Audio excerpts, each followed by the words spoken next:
Welcome back, and to day 4. Now, before we practice today, I'm just going to say a few words about mindfulness and bring us back to what it is we're really doing here.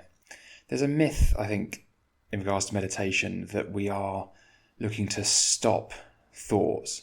That's probably not the best description really of what's going on here when we meditate, because that sort of seems to imply that we are repressing thoughts, that when objects arise, not just thoughts, but also if it's a sensation or a sound or a feeling, whether they're pleasant or painful, we're not really trying to stop that from happening.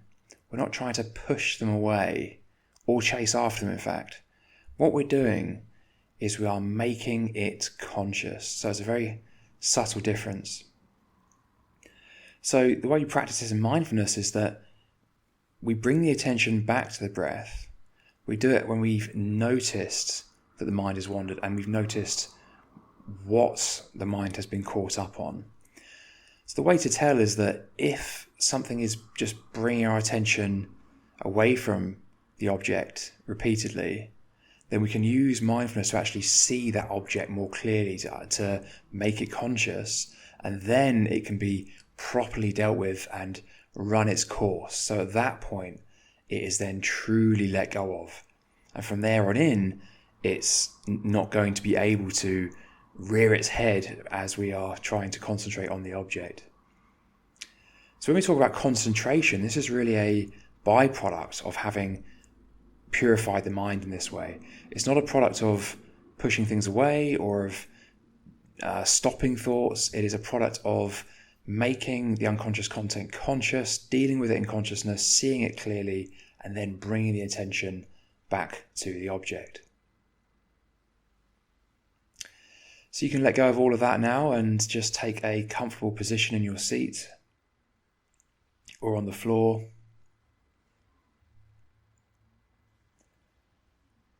Hands on the legs.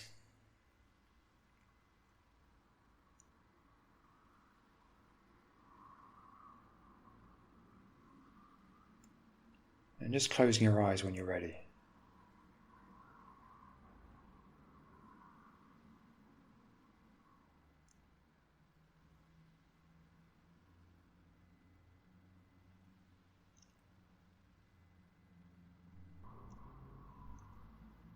If there are any immediate areas of discomfort, then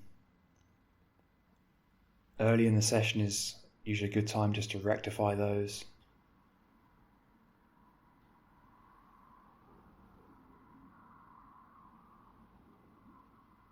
Just moving a little bit to find a more sustainable position.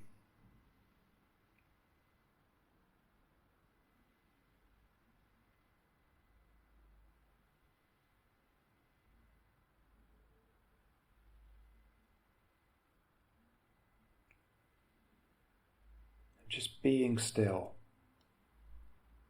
and noticing whatever you happen to notice.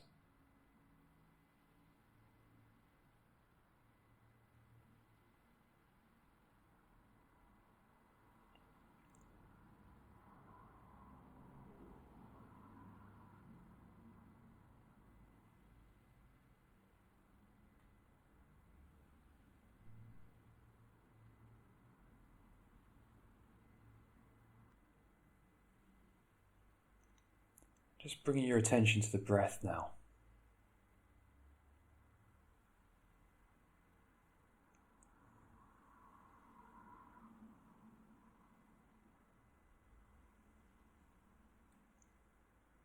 Giving the breath your full bare attention.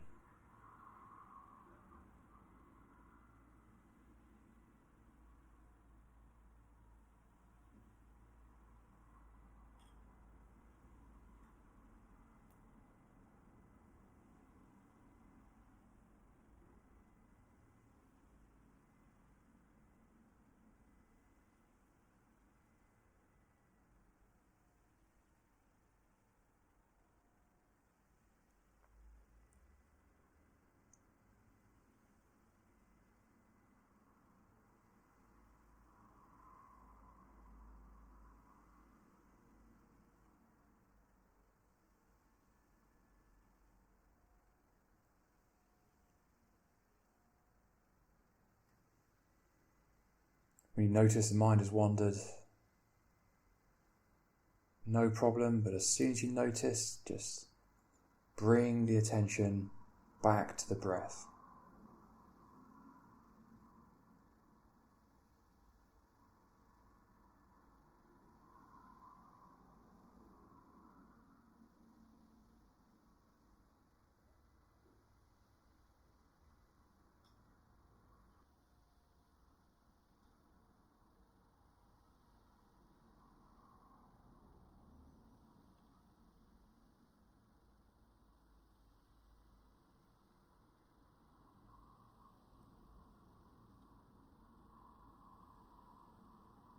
And just maintain that intention to bring the attention to the breath. Recognize when the mind has wandered, and then apply your complete and bare attention to the sensation of the breath. There's nothing else that requires your attention. It doesn't matter what you're letting go of. Just bring the attention back each time you notice. So we're going to practice this in silence now, and I'll come back in towards the end.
Okay, just letting go of the focus on the breath.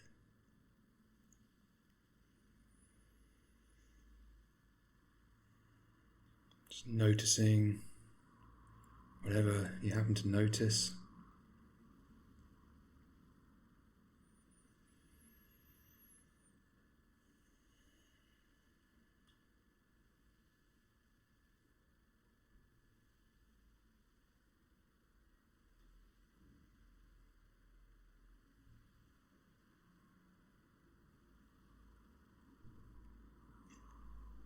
Coming back to the sounds, sensations of the body.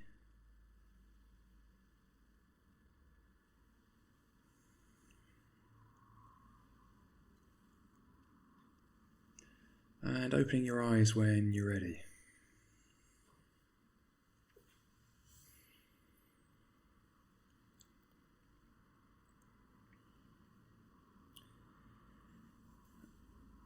Now, I often discuss how during meditation, this dedicated training session for the mind, we are in essence practicing the entire spiritual path all in one moment when we meditate. Whether one is religious or following some other spiritual practice, for the most part, any useful spiritual practice will assist a person in three areas, right? You've got understanding or insight, helping us to understand the nature of things, using that as our map, as well as arriving at that as a realization through the practice. And secondly, you also have typically a conduct element, guidance on how to behave in life. The way we speak, the way we act, the way we conduct our livelihoods. These are things that may be included in any spiritual path. Certainly, most world religions mention these things. And then thirdly, you have the mental discipline element. And typically this involves some kind of mental exertion element, using energy to manage our state, right? Turn the other cheek, for example. I mean, that falls into many areas. But it's also about self-restraint. It's very much about using energy. Then we have mindfulness, we have awareness. And then in some form, most religions and spiritual practices also have a kind of mental discipline or a dedicated practice, I should say, of the mind. Whether it's prayer, whether it's meditation, but they usually involve some kind of dedicated training session for the mind. And that's why meditation is so powerful. Because we are, in essence, devoting our entire focus in that moment to a spiritual practice, to the integration of mind, to the pursuit of making the unconscious conscious. And I call this exercise mindfulness meditation, which perhaps doesn't fully encompass all of those things, but in a sense it can, because during mindfulness we are practicing our tendency to recognize what is happening. So having set our intention on the breath, we're then more likely to notice the opportunity to put something right. We're going to notice in the conscious mind when that is no longer happening. The mind sort of goes, oh, I had an intention to be focused on the breath and that's not happening right now. Obviously, hopefully there isn't necessarily a narrative associated with it, but that is in essence what's happening. The conscious mind is noticed, it's recognized when it's misaligned from its intended purpose. And so then we can do something with it. In addition to recognizing we are practicing bare attention, this is just giving our direct attention to the experience of what is happening. So when we watch the breath, we are simply receiving the sensation of the breath. Nothing more than that. There is just this sensation as a matter of direct, raw experience. It's not even entirely accurate to describe it as watching the breath, because even the word breath is just an idea. It's something we use to describe an experience. So with bare attention, we're coming back in touch with what is actually happening, which is simply the direct sensory experience of that breath. And as a result of all of this, of course, we're also practicing clear comprehension, because we're coming to understand the causes and consequences of things. This leads us to insight. So we might, for example, find it ever more easy to understand why our mind has wandered. What is it that has led to our mind wandering on this occasion in this particular way? And likewise, we then start to see consequences of our decisions. So we can then actually start making better decisions in life. We start to make the link in our minds between certain actions and certain results of those actions. And therefore we're able to come much more aligned to reality as it is, not merely our own ego narrative that's built around this attempt to manage feelings of pleasure and pain, but in line with what is actually happening. And so there's two really wonderful benefits that come from this. The first is that our moment-to-moment lived experience immediately improves.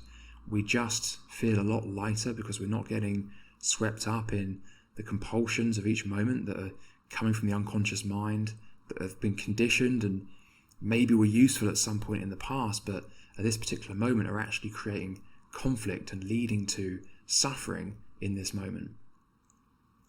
And a second benefit, of course, is that by seeing things much more clearly, we start to make better and better decisions in life. We find it much more achievable to actually abide by our spiritual practice, to actually do what the higher mind knows is more conducive to wholeness.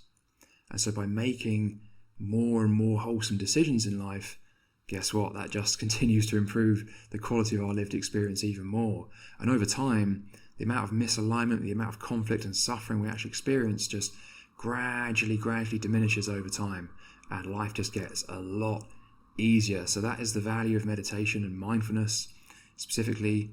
Hope that was useful, guys. I shall see you back here tomorrow for day 5 of this 10-day meditation series.